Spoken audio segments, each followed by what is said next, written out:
Hey guys, Boomfish TCG here, back at it again with another video. This time we're going to be taking a look at Aggro Haven. So it was something that was previously doing quite well in the format in general. We had stuff like Mydro Haven, and previously we had simply relatively basic Wasteland Haven Aggro. Now, with the new set and a few little bits of new support, it's really taken on an identity of its own. No longer do you need the support of Mydro. You don't really need to hope to play, like, let's say, Wardhaven. Not only is it improved, but it is easily top 3 decks of the format. Very well performing in general, and quite popular when it comes to Japan. So we'll get right into it, but as you can see already, the curve of this deck is pretty darn low. Probably the most competitive in terms of only having a few top-end cards in general. I know Token Sword, which we'll cover later, has the same point as well. Not really an issue, that's just how the deck performs and how it's designed as well. So we're going to get right into it. As you can see, we have plenty of 1-drops to choose from. So we're going to cover, we have Goddess of the Crescent Moon, Tsukiyomi. So it's a 1-mana 2/1. You take a look at the top 3 cards of your deck, put any number of them on top of your deck, put the rest on the bottom. If I haven't said it before, being able to choose the cards that you're going to draw or be able to interact with certain effects in an aggro deck is probably the single most premium thing you can do outside of literally dealing damage to your opponent. Because you naturally are not going to have that much card draw, not that much card advantage, because you're simply trying to kill your opponent. When you can secure the next 3 turns, maybe reorder them, maybe you had a bad shuffle, right? But you want to keep all 3 cards, that is incredible.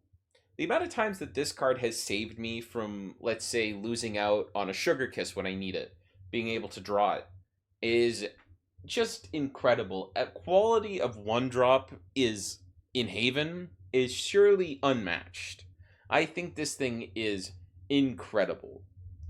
So 3 of it really makes sense. You're not going to have the Half Moon Tsukiyomi in order to tap and reveal, but that's not really an important part. Simply aggressive statted, 1-drop, and yeah, you're pretty happy with that. Interestingly enough, only 1 copy of Mydro Palmer. Previously a pretty easy 3 of, if you were to either ask or you've experienced what Aggro Haven's been doing the past couple sets. It's a 1-mana 2/1 storm, which sounds insane, and it is. But like the flip side of it is the fact that you actually have to pay in order to refresh it. If you're trying to aggro them down, chances are you don't really care about that downside. But the problem is, you still want to develop your plays.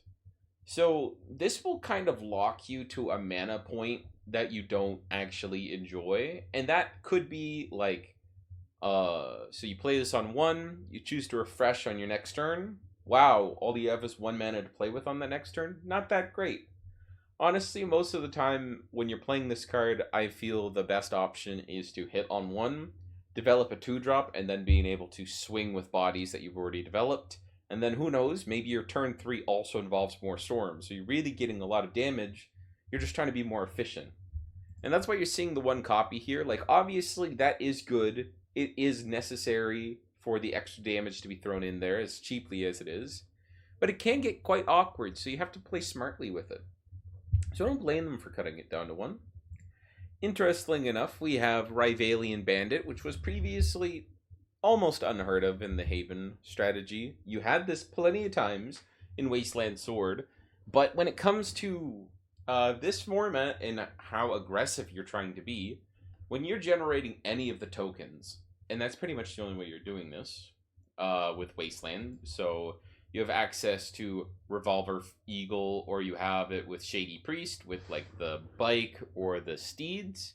This can come up as a very nice way to simply dump stats, get easy damage, And who knows, maybe at the end of the day you get to clear a card by pinging something for 2. That could be very, very relevant. And it's also another Wasteland target, which you might be wondering how relevant the idea of that is. Turns out it's important enough for this guy to include. So it has synergy in the idea where you can like pump damage and kill, but on top of that, it's just another Wasteland card. It's a 1-drop you really don't care about if you draw, right? Who cares? It's a 1-drop. You need it in order to win the game. It's the name of the deck. But it's really nice when this can come up for you. And it's one of, simply because it's a useful tech. But I wouldn't blame if you ended up not being a fan of this card. But it is decent enough, and the logic to include it makes a lot of sense. You do end up playing the 1 Evo, so like if you have the 2 mount cards, naturally you're going to be able to ping for 2. And if you buff this up, who knows, you could hit for 4 on a pretty decent turn. It's a nice card. Moving on, we have Shady Priest. A card that's come in and out, I'm going to be real. All it is a 1 mana 2/1. And you can put a steed in your EX. In a pinch, if a mount card leaves the field, you can pay 3 and banish an enemy follower. If you're doing that, either you've hit the 1 in a million spot where you're ahead and you want that just to get rid of a fat body they put up, and they didn't have the foresight to play around the card you already had on field. Who knew? Then yeah, that's pretty crazy. But most of the time, if you need to resolve that secondary effect of this guy, you're probably losing the game. Because 4 mana for, or technically 5 mana total to push up. So like 5 mana, you banish something and spawn a 3/2. It's up for you to decide if that's really worth it, but most of the time it's pretty bad. But yeah, he's an alright card. He's a 1 mana 2/1, and he's got the Wasteland tag, so good enough for me. And then we have Stalwart Featherfolk. As a Wasteland Haven enjoyer, I have felt pretty weird about this guy. Because a 1 mana 2/2 is good stats. That means it's a goblin, so who really cares, right? It's got Ward, and in a pinch, you can give it some +1/+1 in Storm. So in a pinch, you can deal 3 damage off of it. On turn 6, if you have 2 of these in your hand, that's 6 damage. Not bad. But it's just not incredible. It's not flexible in a way where, like, let's say, if you simply had Mari Palmer, this is 1 mana, 2 damage right away. You don't have to get fussy around it. But there is the drawback. So there's a trade-off here. If you don't end up enjoying this card this format, I wouldn't blame you for like potentially putting more copies of this in your deck, because this gives you that immediate benefit, but you have a long-term cost. So yeah, and it also depends on how much you want to lean into the 1 health downside of a lot of these 1-drops, because all of these ones, so you have 3, 1, 1, 3. That's 8 1-drops that have 1 health specifically, and this is your only one that ends up having 2. If that's relevant this format, then maybe it's good enough, but I'm not sure. Hard to decide, hard to clarify. So that's it for the 1-drops.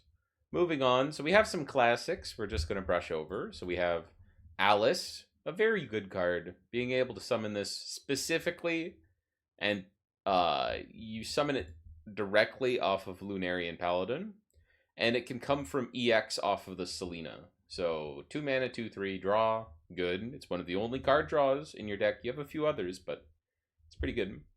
And then if it's put into the field, not from the hand, you then get to put a 4-cost follower and put it into the EX. That's ridiculous. 4 cost. Yep, pretty good, especially as an aggro deck. That kind of tempo loss for any deck could genuinely be the end of the game. It's been good ever since it came out. I'm not surprised to see it here, so pretty easy for that. We have Jean, Despair's Maiden, so it's a 2 mana 3/2 with upside. You use its fanfare, -2 life, select an enemy follower on the field, 2 or less, destroy it. A very good card. Sometimes that effect alone allows you to win matchups. Just in the early game, sometimes you're up against decks that have really sticky effects. It's a beautiful thing in order to fix that problem. And in a pinch, if you really have to evo it, its evo is also pretty decent. So it's a 6/5 that deals 3 damage to the board and the opponent, and then you also heal. It's quite expensive in order to get off, but there are a lot of opportunities where you see that this card stuck around, your opponent didn't plan around you paying your whole turn, 5 mana for this. But when you do that, that's not that unreasonable. If you're going second and you do turn 6, so you come out, maybe you destroy something that has a few too many stats for it to be worth it, sure. And then you evo it at the same time, clear the board, have huge stats, and ping their face. As an aggro deck, that really could be the end of the game. 6/5 is nothing to joke about. So, very good card. Obviously, we have Lunarian Paladin here. Easily one of the most abusable Haven cards that has existed for quite a while. You take a look at the top 4, some at a 2 cost or less. And if it's ward, you heal, but you don't really care about that in this deck. Yeah, nothing to complain about here. Very good card. Easy 3 of. You have Revolver Eagle. Again, a card that's kind of... It hasn't left the deck, but the ratios have always kind of fluttered for what you actually want to do. But this deck really leans into the Wasteland identity. Because of what the 6-drop provides, you have to play 3 of this now, and you're also not mad about it. Revolver Eagle can genuinely end up being really annoying for your opponent and can probably piss them off at the same time. It's very good these days. We have 3 Rolla. You know, you're playing 3 of her because you're just trying to be a little bit degenerate, surprise your opponent, and deal that early damage that can add up quite quickly. When she's played by an ability, not only do you get a repair mode token in your EX, but then you get to choose on an Evo to either select an enemy follower, deal damage equal to the number of Machina followers. In this deck, about 90% of the time you're only going to be dealing 1, but sometimes 1 damage is enough. Or, in the other 90% of scenarios, you're going to give this Storm, hit your opponent in the face for 3. A lot of the times that can piss them off, and good luck to them because this card's crazy. If you hit 2 of these, if you are able to automatically evo it by its own fanfare 2 times in a game, and you don't win, I'm sorry, you got scammed. You really should have. And your opponent probably believes that you should have. It's a crazy card. It says Machina in it, man, but it could be anything. Like, it's useful in Machina, but god, does this deck abuse it. We have Sarissa. I'm gonna be honest, I'm a bit on the fence of this card. Because in Ward, it makes sense. Not only does Ward obviously like a card that says Ward, but it's Conditional Storm. If you're going second and you were able to open up a 1-drop, fantastic. You have like a 1-mana 2/1, hit them in the face, and then going second, you Evo Lunarian. Let's say you whiff on the other targets, but you get into a Sarissa. Fantastic. You have those 3 cards on field. Now it has Storm. The -1/-1 usually is flavor text, but who knows? Maybe you're able to, in the mirror match, ping something down, which would be very good, especially that early on. And yeah, honestly, outside of that, it's pretty unremarkable, but you're going to get the life gain off of Lunarian more than you intended to originally, so it's quite nice. I don't mind the fact that he's only playing 2. A lot of other lists were playing 3 Sarissas, but because of its conditional effect, I really don't know where to be on the fence with that card. Like, it's a strange spot. We have 3 Haven Fire. I've always been on the fence of actually running 3 or 2, but with the re-emphasizing, or the new emphasis on Wasteland again, there's no reason not to. It's a very strong card, so yeah, makes a lot of sense. And it's just good to boost your Wasteland numbers up. Moving on, we have Jean, Beacon of Salvation. Notably, we're not running, like, let's say, 4-cost Jean at all, but when you get those multiple Jeans in the graveyard, her fanfare is you draw a card, and if you have 2 Jeans in the grave, you get this, give this card +1/+1 in Storm. When that happens in the game, 3-cost can absolutely end the game by itself. Because when you Evo her for 1 mana, not only is she going to become now a 4/5 for 3 is ridiculous, but then it's also summons a guy from hand, which most likely has Storm. And then you're going to swing and buff the one from hand. Good luck to your opponent. That's an unreal amount of damage. And yeah, like, that's not even the full scope of what your late game terms can be when it comes to this card, because that leaves you a decent amount of mana open up. If you open to Sugar Kiss, they have an empty board or nothing with ward. You can swing with it, regain the mana, because on swing, it recovers 2 play points.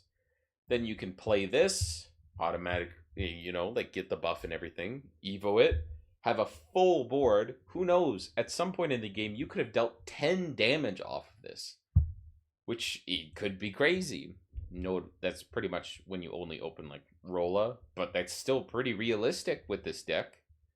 Yeah, an absolutely crazy card, and it's really getting into like a mind of its own. It's really, really good. We're gonna cover Selena's Sugar Kiss Assassin. Okay, this card's nuts, but there's a lot of instances where you're actually kind of pissed off with this card. I will explain that, just so we're all on the same page here. It's a 4 mana 2/2 Storm. That by itself is not that good, but we're going to get into it. So, fanfare, take a look at the top 4 cards of your deck. From among them, you can put a Wasteland card and a follower that costs 2 or less, put them in your EX, and then it also has the effect of, on strike, you recover 2 play points. All of that is good in isolation. And what I mean by that is your opponent does not have a ward on the field.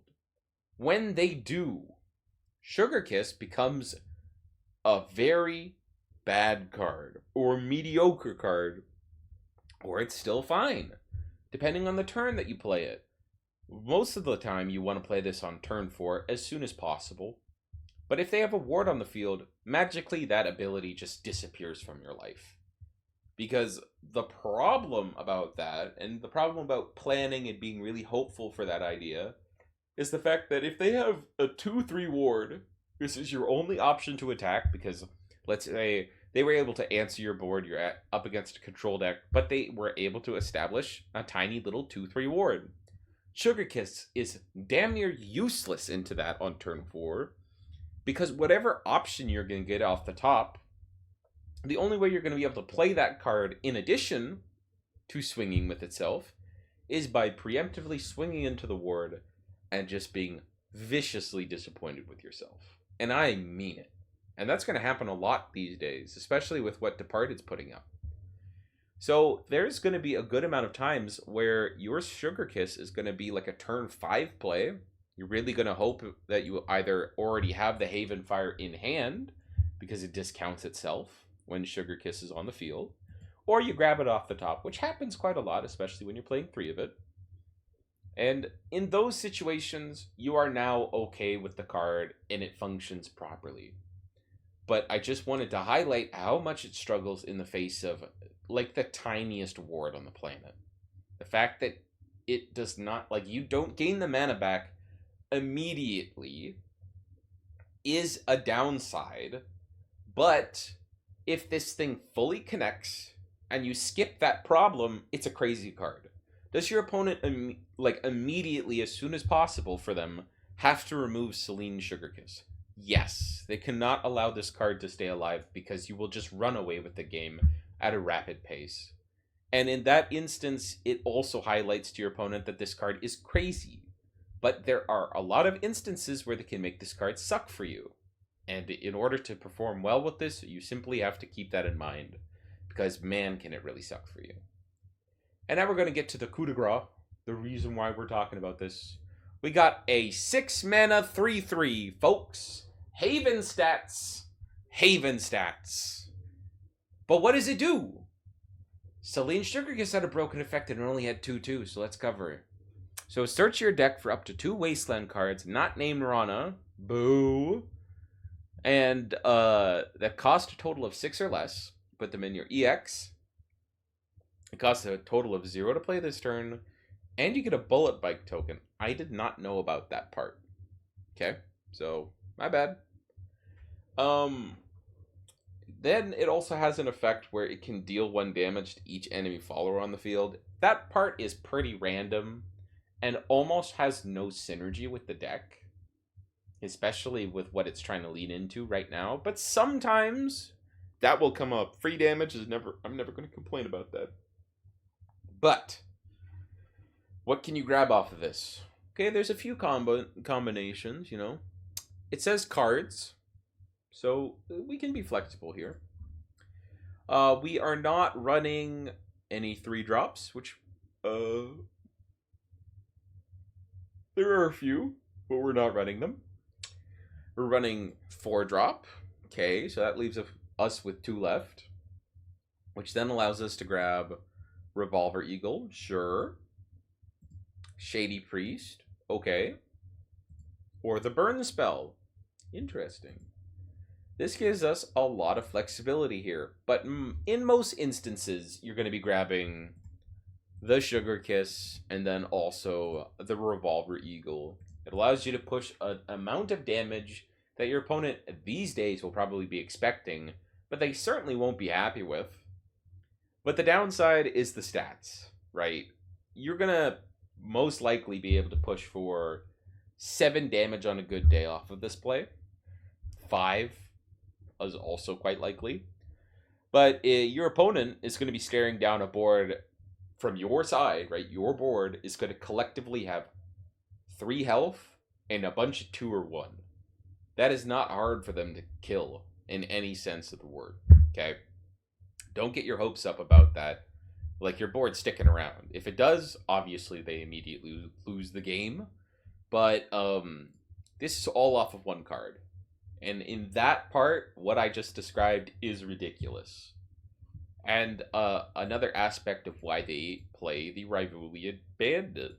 Because I didn't realize, lo and behold, that you get a Bullet Bike. So in a pinch, this is also going to be able to buff up this card. Who knows, maybe you have an Evo point. Evo, now you have a 3-2. A higher stat than most of the other options you were able to pull out from this. And, you know, like diversifying the health stats of your board. So, really good. What can I rate this? Since it's considered one of the top 3 performing decks, you know, by representation, not necessarily placement, because aggro decks require a lot in order to, like, they're not nearly as conditional in order to get its win, but you have to play them smart in order to really perform at these big tournaments. I'm going to give it a 5 out of 5. If you're running into your locals and they're kind of preparing for you, you might have a rough day, but my goodness, if the stars align, you're probably just going to blow people out of the water. I'm going to be real.